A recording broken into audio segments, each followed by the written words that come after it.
was the year that changed our usual rhythm to a new and unfamiliar beat. Being distant became a symbol of love. Elbow bumps replaced handshakes, and face masks are now deemed the most crucial accessory. Many of the routines and patterns that provided us with a sense of comfort and normalcy were altered radically overnight.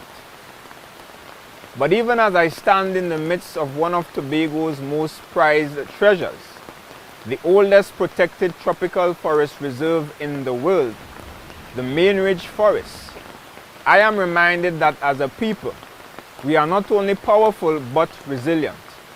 We do not cower in the face of adversity, but we stand tall and firm, like these trees with buttressed roots, and similar to the ecology around me, we have the ability to renew and reinvent ourselves and flourish in our new environment.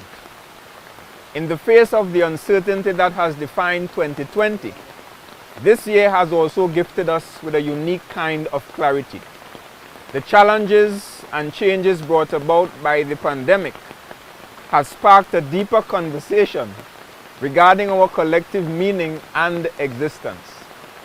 Many of us are genuinely thinking about the quality of life we wish to lead, the efficiency of some of our systems, and the type of world we want to shape and live in. At the Tobago House of Assembly, we have remained committed to providing tangible solutions to the many Tobagonians affected by this crisis. Together with the central government, we continue to manage this pandemic in the best interest of the people and the country, to give citizens and residents the best chance of survival and recovery. Of course, there is no perfect response to a challenge of this magnitude, but Tobagonians can be assured that we have given nothing less than our greatest effort. While some changes had to be made to our development agenda, Tobago continues to bloom even in the midst of this crisis, like the flora and fauna around me. Our island's road infrastructure network was further upgraded with the completion of the Thompson River Bridge project. Additionally, the Scarborough Market returned to its former location, injecting much needed energy back into our capital and providing local farmers and vendors with a modern retail space. The Charlottesville Micro Enterprise Center was also recently commissioned, providing a wealth of opportunities for entrepreneurs in the East, and the Roxborough Hospital will be opened very early in January 2021, all part of our developmental trusts in the east of the island. And these are just some of the achievements that we were able to accomplish in the midst of this crisis. However, even with the victories, for many of us, 2020 was a year characterized by much pain, isolation, and loss. The stark reality also remains that while this year is drawing to a close, the pandemic is still raging on with no predictable end date in sight. We cannot afford to get despondent as a people, although we may be feeling weary. While it is not always easy, we must at all costs guard our optimism and our tenacity. Most importantly, we cannot be divided as Tobagonians if we want to truly beat this crisis. The economic and social fallout of this pandemic requires collective action and solutions. Without a doubt, it has not been easy for many of us to adjust to the massive shift which this pandemic has triggered. However, it is in our best interest to reach that turning point sooner rather than later. It is only when we arrive at that specific juncture that we can regain some of our control and power.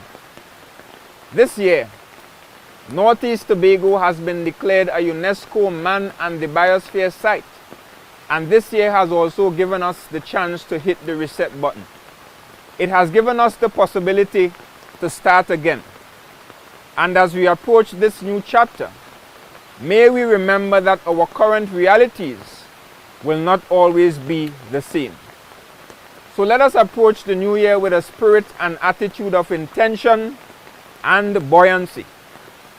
As we bid farewell to 2020, it is extremely crucial that we step forward with not just the hurt, but the lessons learned.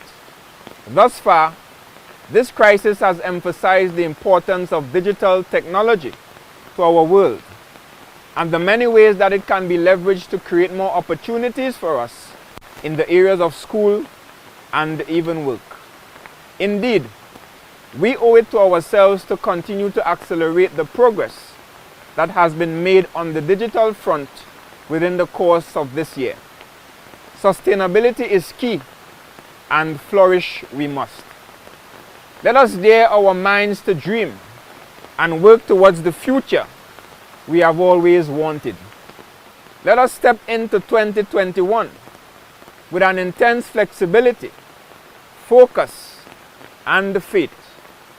Let us embrace the fact that this new year is not so much about resolutions, but about the revolution sparked by this pandemic, and also our ability to adapt to our environment, like some of the inhabitants of this rainforest.